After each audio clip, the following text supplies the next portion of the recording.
Hello बच्चों, मेरा नाम है सौरभ मिश्रा, आपका अपना दोस्त। स्वागत करता हूं आपके अपने चैनल अलाइन इंस्टीट्यूट में। ये जो हमारी वीडियो है ये हमारी पार्ट 3 है। पार्ट 1 और पार्ट 2 का लिंक आपको वीडियो के डिस्क्रिप्शन में मिल जाएगा। इस एक्सरसाइज 1.2 में हम सारे क्वेश्चंस को कवर करेंगे और आई होप आप लोगों को सारी वीडियो समझ आ रही होगी। तो चलिए वीडियो शुरू करते हैं।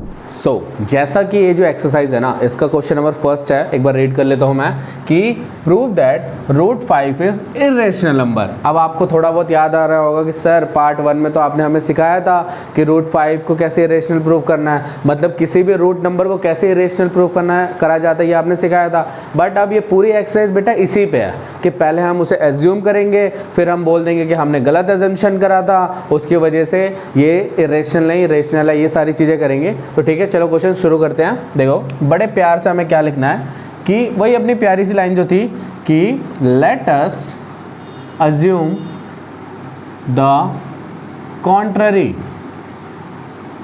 that root 5 is rational। बात समझ आई क्या बोलना चाह रहा हूँ कि पहले हमें क्या एज्यूम कर लेना है कि जो रूट 5 है वो कौन सा नंबर है बेटा, रेशनल नंबर है। तो रेशनल नंबर है तो क्या कहेंगे, रूट 5 को हम किसकी फॉर्म में ले सकते हैं, a बाई बी की फॉर्म में लिख सकते हैं, क्योंकि रेशनल नंबर है तो a बाई बी की फॉर्म में बिल्कुल आएगा। और यहाँ पे हम लिख देंगे a एंड b आर को प्राइम। अब मैंने आप लोगों को बता रखा है कि को प्राइम क्या होता है। को प्राइम बेटा वो नंबर होते हैं जिसके सिर्फ 1 ही फैक्टर होता है। क्या बोला, जिसके सिर्फ 1 ही फैक्टर होता है। तो वैसे ही ए और बी जो है वो कौन से नंबर है, को प्राइम नंबर्स हैं। अब ये इधर चला जाएगा तो ये क्या बन जाएगा बेटा, root 5b is equal to A. अब हमें यहाँ पे रूट वाली बीमारी हटानी है तो हमें अंग्रेजी लिखेंगे अपनी स्क्वायरिंग बोथ साइड्स। अब स्क्वायरिंग बोथ साइड होगा तो बेटा क्या हो जाएगा, ये बन जाएगा 5b square is equal to a square. 5b square is equal to a square. अब ये जो 5 है ये इधर डिवाइड में चला जाएगा तो क्या बनेगा, b square is equal to a square by 5। बात समझ आई, ये इधर मल्टीप्लाई में था, इधर भेज दिया तो डिवाइड में चला गया। अब हम यहाँ पे लिखेंगे एक चीज़, एक हमारी थ्योरम है, उससे बताना है कि आप क्या देख रहे हो। ए स्क्वायर बाय 5 का मतलब क्या है, जो ए स्क्वायर है वो 5 से डिवाइड हो सकता है। ए स्क्वायर जो 5 से डिवाइड हो सकता है, इसका मतलब क्या है, A square is divisible by 5। Sir आपने लिख दिया कि A square is divisible by 5, मतलब ए स्क्वायर है जो 5 से डिवाइड हो सकता है। तो इसका मतलब ये भी तो है ना कि A is also divisible by 5, is also divisible by 5। बात समझ आई। अगर ए स्क्वायर 5 से डिवाइड हो सकता है तो ए भी है वो भी 5 से डिवाइड हो जाएगा। अब ये हमारा फर्स्ट कंक्लूजन है, ये हमारा फर्स्ट कंक्लूजन है, ठीक है। अब अगर हमने क्या बोला कि ए 5 से डिवाइड हो सकता है, मतलब ए 5 का फैक्टर है, ए 5 से डिवाइड हो सकता है, इसका मतलब ए 5 का फैक्टर है। तो हम लिख देंगे let a is equal to 5c, let a is equal to 5c, ठीक है। और यहाँ पे लिख देना c is an any integer, ठीक है, c is an any integer. अब हम बोलेंगे, अब हम यहाँ पे एक लाइन कर खींच के बोलेंगे, ये बात समझ आ गई। अब हम लिखेंगे put the value of A in first equation.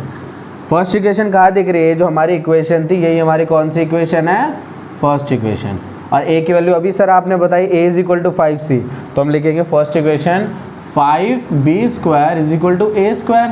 अब a की जगह क्या डाल देंगे, 5c, तो मतलब 5b square is equal to 5c का होल स्क्वायर। तो 5b स्क्वायर हो जाएगा ये, और ये हो जाएगा 25c स्क्वायर। अभी 5 डिवाइड में हो जाएगा तो क्या बन जाएगा, b square is equal to 5c का स्क्वायर। ये 5 इधर डिवाइड में चला गया तो कट के 5 बच गया, ठीक है। अब हम क्या करेंगे, इस 5 को इधर डिवाइड में भेज देते हैं तो ये क्या बन जाएगा, c square is equal to b square by 5। अब मैं एक चीज़ बता रहा हूँ, हमने कौन कौन से दो नंबर्स लिए थे, a लिया था और b लिया था। तो हमने यहाँ पे a को तो डिवाइड करके दिखा दिया 5 से, अब हमें किसको दिखाना था, b को। तो ये सेम लाइन उठ के आ जाएगी, क्या आएगी कि b स्क्वायर इज, क्या आएगी बच्चों लोग, b square is divisible by 5। इसका मतलब क्या होगा, इसका मतलब होगा b is also divisible by 5। अब एक बात, अब आ गई थोड़ी मज़ेदार बात। ये हमारा फर्स्ट कंक्लूजन था, ये हमारा सेकंड कंक्लूजन था। अब एक बात समझ आ गई क्या सर? अभी थोड़ी देर पहले आपने वीडियो के स्टार्टिंग में क्या बोला कि जो ए और बी है वो को प्राइम नंबर है। को प्राइम नंबर का मतलब क्या था कि जिसका सिर्फ वन ही फैक्टर होता है। बट अभी हमने क्या देखा कि a जो है वो 5 से डिवाइड हो रहा है, इसका मतलब a 5 का फैक्टर है। वैसे ही b भी है जो 5 से डिवाइड हो रहा है, इसका मतलब b भी 5 का फैक्टर है। तो हम क्या लिखेंगे? सो a and b have common factor 5. a and b having common factor 5. so a and b having common factor 5. इसका मतलब जो a है वो भी 5 का फैक्टर है और जो b है वो भी 5 का फैक्टर है, मतलब 5 से डिवाइड हो सकता है। और स्टार्टिंग में हमने बोला था कि भैया ये तो को प्राइम है, इसका मतलब हमने गलत एज्यूम कर लिया।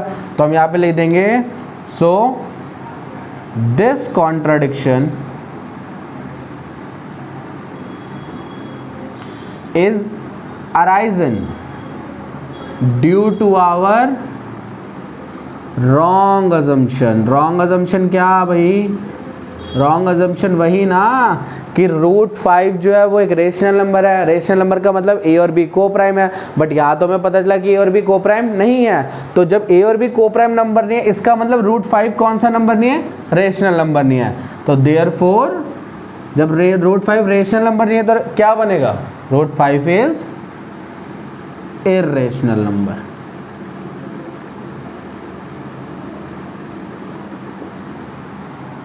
चलो आप लोगों को बात समझ आ गई होगी। अब मूव करते हैं हमारे नेक्स्ट क्वेश्चन की ओर। अब जो बेटा हमारे क्वेश्चन है ना, ये क्वेश्चन नंबर 2 है। ये क्या कह रहा है एक बार रीड कर लेता हूँ। Prove that 3 + 2 root 5 is irrational number. अभी हमने कैसे सीख लिया कि एक सिंगल मतलब रूट वाला नंबर होता है तो उसको इर्रेशनल कैसे प्रूव करते हैं। अब यहाँ पे थोड़ा प्लस वगैरह डाल दिया है तो घबराने वाली बात नहीं है, मैं हूँ ना, देख लेंगे। चलो क्वेश्चन फिर देखते हैं कैसे सॉल्व होगा। हमें वही अपनी प्यारी सी लाइन, वो जो प्यारी सी लाइन है ना उसको याद करते ही रहना है, वो बिना याद करे काम ही नहीं चलेगा। तो वो क्या थी कि लेट अस अज्यूम दैट क्या कि 3 + 2 रूट 5 इज कौन सा नंबर? Rational number. अब तो मेरे साथ साथ बोलने लग जाओ, इतने बार करवा दिया फिर भी अभी तक नहीं आया क्या? That let us assume that root 5 is 3 + 2 root 5 is irrational number. फिर हमें क्या बदला? 3 + 2 रूट 5 है, उसको किसकी फॉर्म में लिखा जा सकता है? a/b की। सर वही पैटर्न चल रहा है। और फिर बड़े प्यार से लिख देंगे a एंड b आर कौन से नंबर? को प्राइम नंबर। फिर नहीं बताऊंगा अब दोबारा से कि को प्राइम नंबर क्या होता है। को प्राइम नंबर क्या होते हैं? चलो बता देता हूँ कि वो नंबर्स होते हैं जिसका सिर्फ वन ही फैक्टर होता है। ठीक है, अब हम क्या करेंगे, हमें ना सिर्फ अब आपको क्या करना है, आपको रूट को अकेला रखना है। ठीक है, तो सबसे पहले आप इस +3 को उधर भेजोगे तो ये बनेगा 2 root 5 is equal to a/b -3। बात आई समझ में? अब पहले इसको सॉल्व कर लेते हैं। 2 रूट 5 इसका एलसीएम निकाल देंगे। ठीक है, तो ये बन जाएगा b और b से भी डिवाइड हुआ तो ये हो जाएगा a और ये हो जाएगा a - 3b। ठीक है, अब इस 2 को मैंने क्या बोला था, इधर से रूट वाला नंबर होना चाहिए, तो मतलब उसके अलावा सारे नंबर्स को उधर भेजूंगा तो ये 2 इधर मल्टीप्लाई में उधर भेज दूंगा तो कहाँ चले जाएगा? डिवाइड में। तो क्या बन गया? Root 5 is equal to a - 3b upon 2b। Root 5 is equal to a - 3b upon 2b। और हमें यहाँ पे एक और चीज़ क्या पता थी, जो a एंड b है ना वो क्या है? हमारे इंटीजर्स हैं। ए एंड बी हमारे क्या है? इंटीजर्स है। मैंने यहाँ पे लिख दिया था को प्राइम, साथ में लिखना था कि ए एंड बी हमारे क्या है? इंटीजर है। अब आपको खुद ही पता चल रहा है कि ये a/b की फॉर्म है, मतलब फ्रैक्शन की फॉर्म है, अपॉन की फॉर्म है। तो हमें क्या पता चल रहा है कि सो a - 3b upon 2b is rational number. क्या समझ आ रहा है कि जो ये नंबर है ये कौन सा नंबर है? रेशनल नंबर है। और उसके अलावा एक और चीज़ क्या पता चलती है कि जो इधर राइट LHS साइड पे बैठे हैं वो क्या है? And we know that root 5 is irrational. बात समझ आई मैंने क्या बोल दिया? इस जगह के बाद मैंने बोला ए एंड बी इंटीजर है और ये जो नंबर है ये हमारा कौन सा नंबर है? रेशनल नंबर है।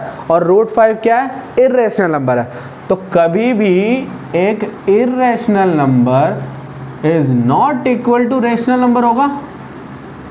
आई बात समझ में क्या कहना चाह रहा हूँ? कभी भी एक इर्रेशनल नंबर रेशनल नंबर के इक्वल हो सकता है? बिल्कुल नहीं हो सकता। तो जब हो ही नहीं सकता तो ये सारी चीजें हमारी कहाँ से आई? हमारे गलत अजम्पशन की वजह से। तो फिर वही अपन, so this contradiction is arisen due to our wrong assumption.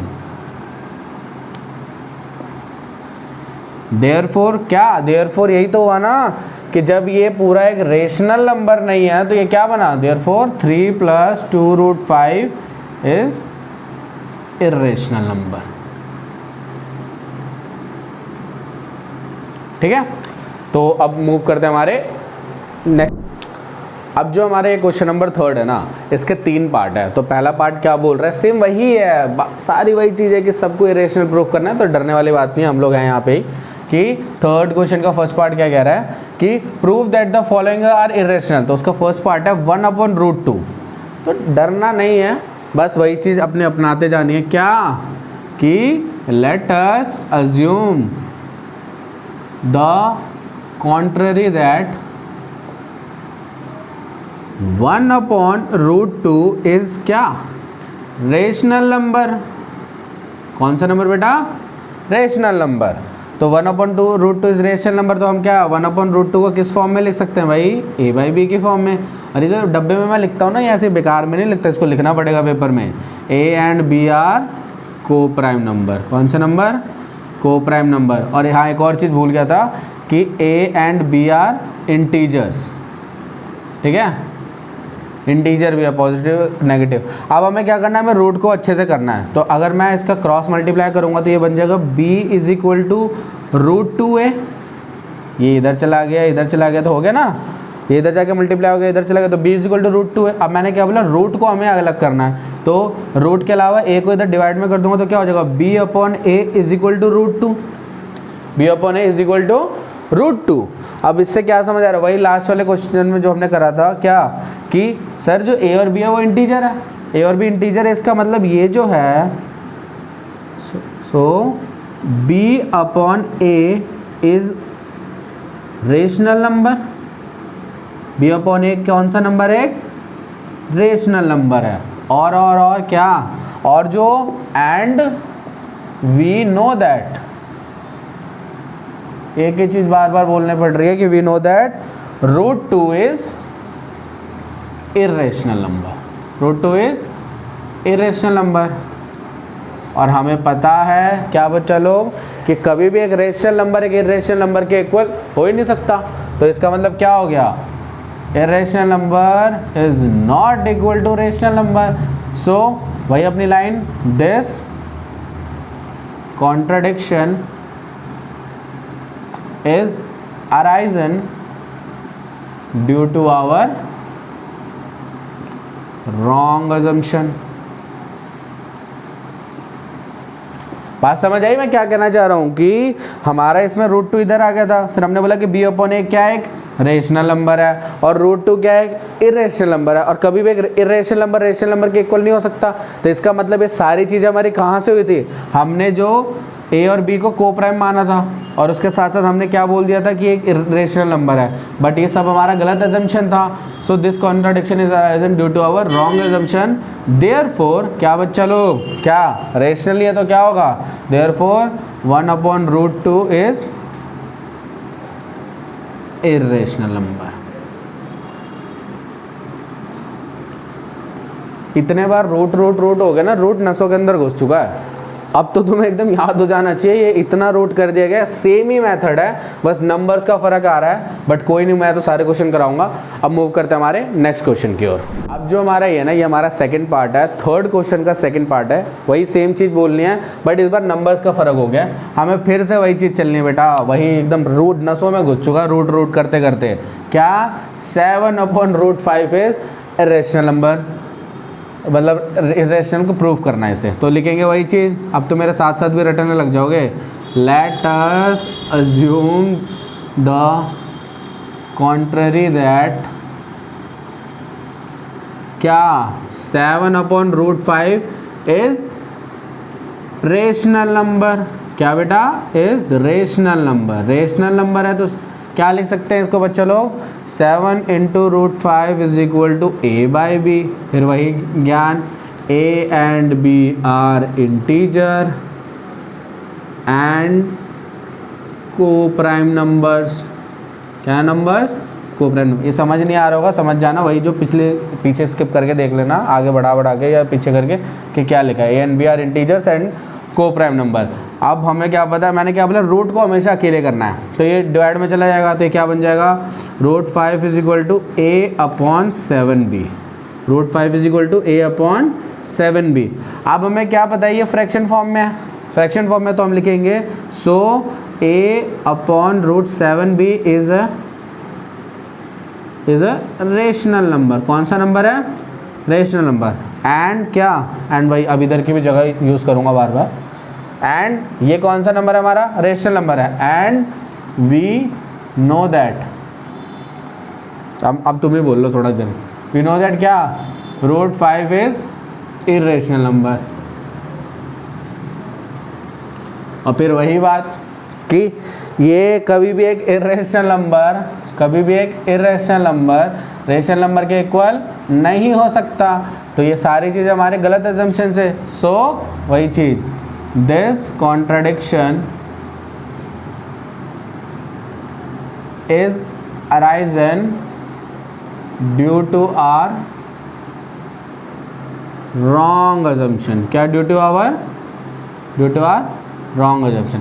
अब जब हमारा ये सारे गलत अनुमान की वजह से हुआ है कि तो रूट 5 एक रेशनल नंबर नहीं है, तो root 5 7 upon root 5 7 into root 5 क्या होगा, एक रेशनल नंबर नहीं है तो क्या हुआ, so therefore 7 into root 5 is irrational number.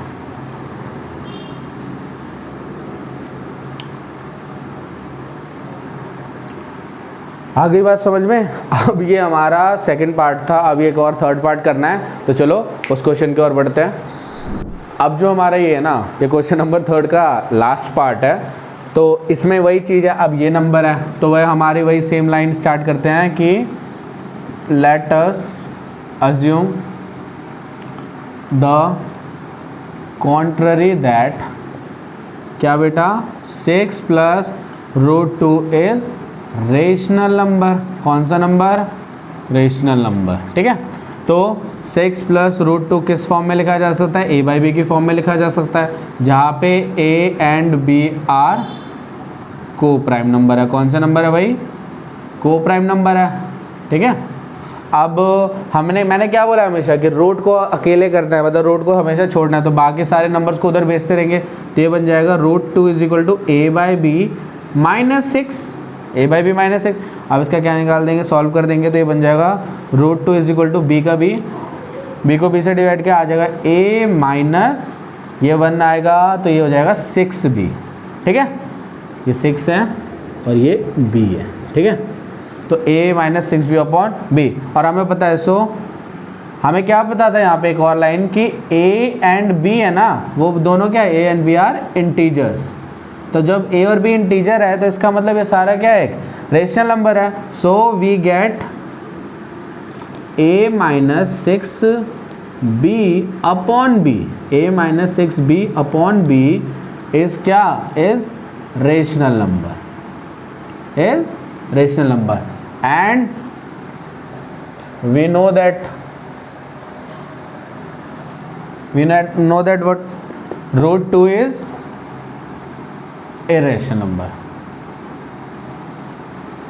ठीक है, और हमें पता है कभी भी एक इरेशनल नंबर रेशनल नंबर के इक्वल नहीं हो सकता। Irrational number is not equal to rational number. तो सारी चीज़ें कहाँ से, हमारे गलत अजम्पशन की वजह से। सो वही लाइन, दिस कॉन्ट्रडिक्शन